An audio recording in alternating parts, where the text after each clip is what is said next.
ബിന്ദു പത്മനാഭൻ തിരോധാന കേസിൽ വഴിത്തിരിവ്. ബിന്ദു കൊല്ലപ്പെട്ടു എന്ന് ക്രൈംബ്രാഞ്ച് ചേർത്തല മജിസ്ട്രേറ്റ് കോടതിയിൽ റിപ്പോർട്ട് നൽകി.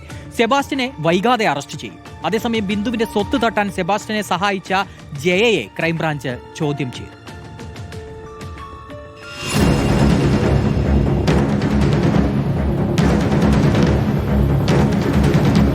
ചേർത്തലയിലെ ദുരൂഹ തിരോധാനങ്ങളിൽ വിപുലമായ അന്വേഷണം തുടരുകയാണ്.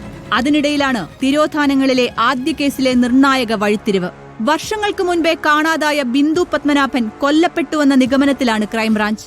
തിരോധാനത്തിനൊപ്പം കൊലപാതക കുറ്റം കൂടി ഉൾപ്പെടുത്തി Alappuzha crime branch unit Cherthala magistrate കോടതിയിൽ റിപ്പോർട്ട് നൽകി.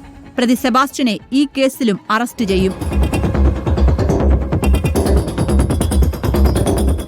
സെബാസ്റ്റ്യനെ അറസ്റ്റ് ചെയ്ത് കസ്റ്റഡിയിൽ വാങ്ങാനുള്ള നീക്കത്തിന്റെ ഭാഗമായാണ് അന്വേഷണ സംഘം കോടതിയിൽ റിപ്പോർട്ട് നൽകിയത്.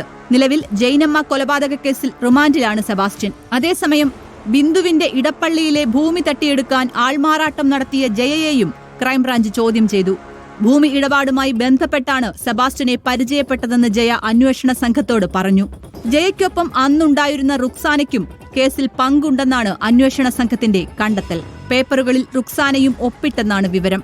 സാമ്പത്തിക തർക്കത്തെ തുടർന്ന് പിന്നീട് ജയയും റുക്സാനയും സെബാസ്റ്റ്യന്റെ വീട്ടിലെത്തി പ്രശ്നമുണ്ടാക്കിയതായും ക്രൈംബ്രാഞ്ചിന് വിവരം ലഭിച്ചിട്ടുണ്ട്. സ്ഥലമിടപാടുമായി ബന്ധപ്പെട്ട് സെബാസ്റ്റ്യൻ പണം നൽകാനുണ്ടായിരുന്നെന്നും ഈ പണത്തിനു വേണ്ടിയാണ് ആൾമാറാട്ടം നടത്തിയതെന്നുമാണ് ജയയുടെ മൊഴി. തട്ടിപ്പിന്റെ കൂടുതൽ വിവരങ്ങൾ ജയ അന്വേഷണ സംഘത്തിന് കൈമാറിയിട്ടുണ്ട്. റിപ്പോർട്ടർ, ആലപ്പുഴ.